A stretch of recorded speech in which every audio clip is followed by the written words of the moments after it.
더욱이 위안부 피해 할머니들의 후원금을 횡령해 형사처벌을 받은 민주당 출신인 윤미향 의원까지 반일 선동 대열에 편성했습니다. 징용 역사의 아픔을 착복한 사람이 어떻게 이렇게 후환무치할 수 있습니까? 제발 자숙 좀 하기 바랍니다. 윤석열 정부가 내놓은 일제 강제징용 피해배상 해법에 대해 민주당이 연일 비난 공세를 퍼붓고 있습니다. 이제는 출연금을 내는 기업은 친일 기업으로 낙인 찍힐 것이라며 기업을 상대로 좌표 찍기를 하겠다는 치졸한 협박까지 일삼고 있습니다.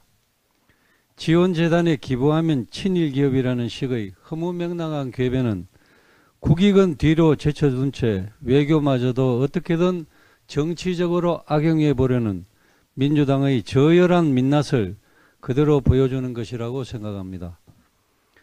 더욱이 위안부 피해 할머니들의 후원금을 횡령해 형사처벌을 받은 민주당 출신인 윤미향 의원까지 반일 선동 대열에 편성했습니다. 징용 역사의 아픔을 착복한 사람이 어떻게 이렇게 후환무치할 수 있습니까? 제발 자숙 좀 하기 바랍니다. 윤석열 정부의 이번 해법은 지난 문재인 정부 5년간 악화일로로 치달았던 한일 관계를 복원하기 위해 내린 대성적 결단입니다. 그렇게 바이든 미국 대통령과 유엔 사무총장을 비롯해 유럽연합, 영국, 독일 등 세계 각국에서도 이번 결정을 환영하고 높이 평가하고 있는 것 아니겠습니까? 하지만 유독 민주당만이 굴욕이니 친일이니 심지어는 이완용의 부활이라는 자극적인 언어로 비난을 위한 비난을 이어가고 있습니다.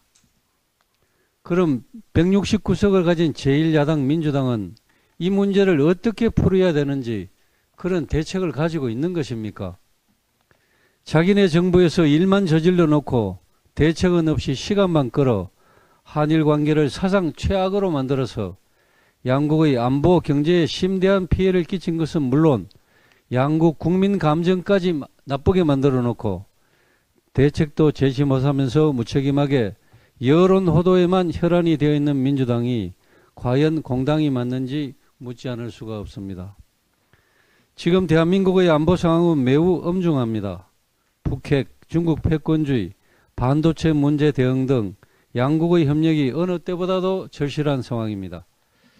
윤석열 대통령께서 정치적인 부담을 감수하면서까지 강제징용 피해배상 해법을 내놓은 것은 오직 대한민국의 미래를 위한 결단이었습니다.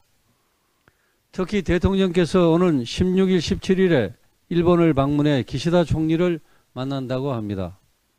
단순히 말뿐인 선언이 아니라 직접 일본을 방문하여 경제 안보 등에 있어 한일 관계의 미래 청사진을 직접 제시하겠다는 의지인 것입니다.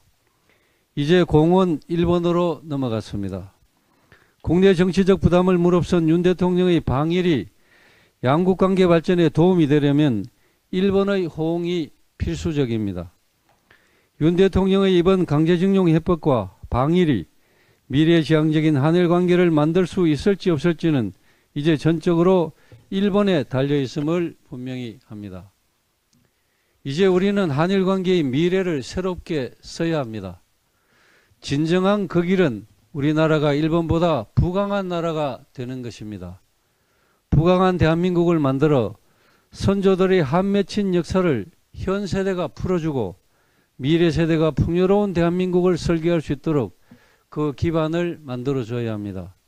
그 막중한 책무를 윤석열 정부가 시작한 것입니다. 이제라도 민주당이 문재인 정권 5년 동안 한일 관계를 악화시킨 책임을 통감한다면 이재명 방탄에 반일 허울만 쉬어 국민들을 호도할 것이 아니라 미래지향적인 한일 관계의 새 장을 열기 위한 윤석열 정부의 결단에 힘을 모아주기를 당부합니다.